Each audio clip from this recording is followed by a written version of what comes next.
இன்றைக்கி நமக்கு பருப்பும் வாழைக்காயும் வச்சு சப்பாத்திக்கு கூடயும் ரைஸுக்கு கூட சாப்பிட்ற போல் ஒரு கறி எப்படி செய்கிறதுன்னு பார்க்கலாம். அதுக்கு நான் அரை கப்பு இது பட்டாணி பருப்பு எடுத்துருக்கிறேன். அதாவது இந்த மட்டர் டால்னு இருக்குல்ல, இது அரை கப்பு. இதில் வேணும்னா துவரம் பருப்பு கடலை பருப்பு எது வேணுனாலும் செய்யலாம், மிக்சடாகவும் போட்டு பண்ணலாம். 3 வாழைக்காய் எடுத்துருக்கிறேன். இப்போ இதை அரை மணிக்கூர் தண்ணியில் ஊற போடலாம். இதை நான் கட் பண்ணி எடுக்கிறேன்.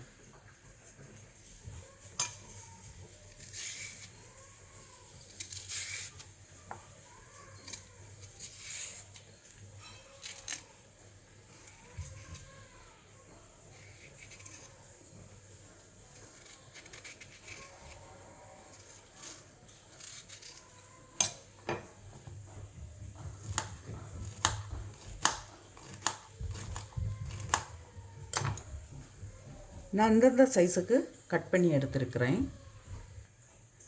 இப்போ இந்த பருப்புக்கு கூட வாழைக்காயும் கூட போட்டு வேக வைக்கலாம்.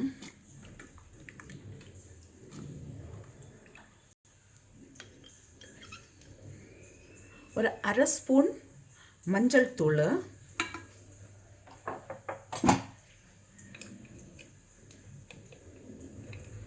ஒரு 3/4 ஸ்பூன் மிளகாய் தூள், தேவையான அளவு சால்ட்டு. இப்போ இதில் கொஞ்சம் தண்ணி விட்டு இதை இப்போ 2 விசில் வாரது வரை இதை வேக வச்சு எடுக்கலாம். இப்போ இந்த கறி செய்கிறதுக்கு தேவையான பொருட்கள் என்னன்னு பார்க்கலாம். ஒரு வெங்காயம், ஒரு தக்காளி, 2 பச்சை மிளகாய், அரை ஸ்பூன் ஜீரகம், ஒரு 5-6 பல் பூண்டு, கருவேப்பிலை, கொத்தமல்லி இலை, காயம். இப்போ இதெல்லாம் கட் பண்ணிட்டு வரலாம். இப்போ வெங்காயம் தக்காளி எல்லாம் கட் பண்ணியாச்சு. இப்போ நமக்கு செய்கிறதுக்கு ஸ்டார்ட் பண்ணலாம். வாணலியில் கொஞ்சமாக ஆயில் விடுறேன்.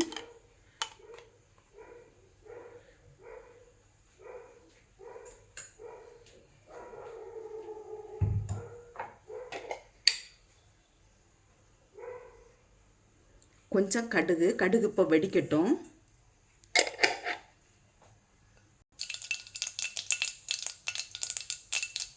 இப்போ ஜீரகம் போடுறேன்.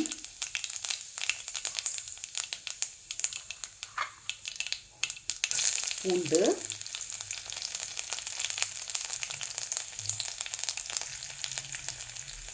கருவேப்பிலை, வெங்காயம், பச்சை மிளகாய்,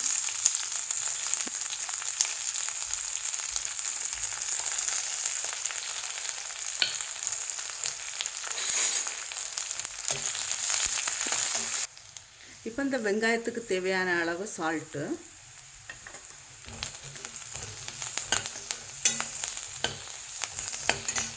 தக்காளியும் சேர்க்குறேன்.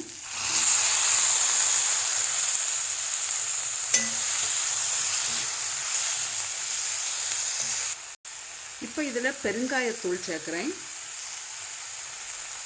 ஒரு 1/4 ஸ்பூன் போல் போதும்.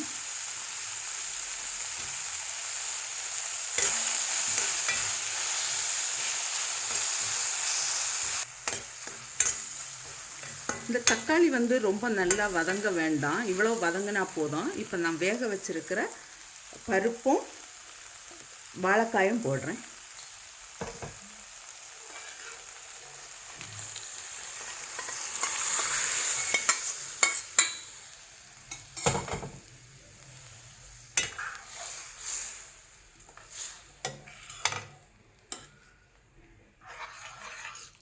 இது நம்ம இப்போ கொஞ்சம் லிக்விடாக பண்ணோன்னா ரைஸுக்கு கூட எடுக்கலாம்.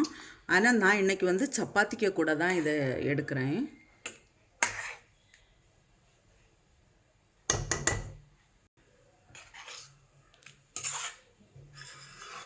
இப்போ இதில் சால்ட்டெல்லாம் செக் பண்ணிக்கோங்க. கடைசியில் நான் இப்போ கொஞ்சம் கொத்தமல்லி இலை போடுறேன்.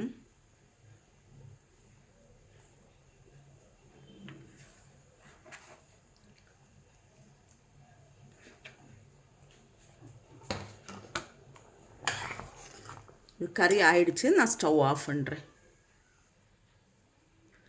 வாழைக்காய் கறி ரெடியாக இருக்குது. இது சப்பாத்திக்கு கூட நல்ல டேஸ்ட்டாக இருக்கும். நீங்களும் இது போல் செய்து பாருங்கள். செய்து பார்த்து உங்களுடைய கருத்துக்களை தெரிவிங்க. உங்களுக்கு இந்த சமையல் பிடிச்சிருக்குன்னா சப்ஸ்கிரைப் பண்ணுங்கள். உங்களுடைய ஃப்ரெண்ட்ஸுக்கெல்லாம் ஷேர் பண்ணுங்கள்.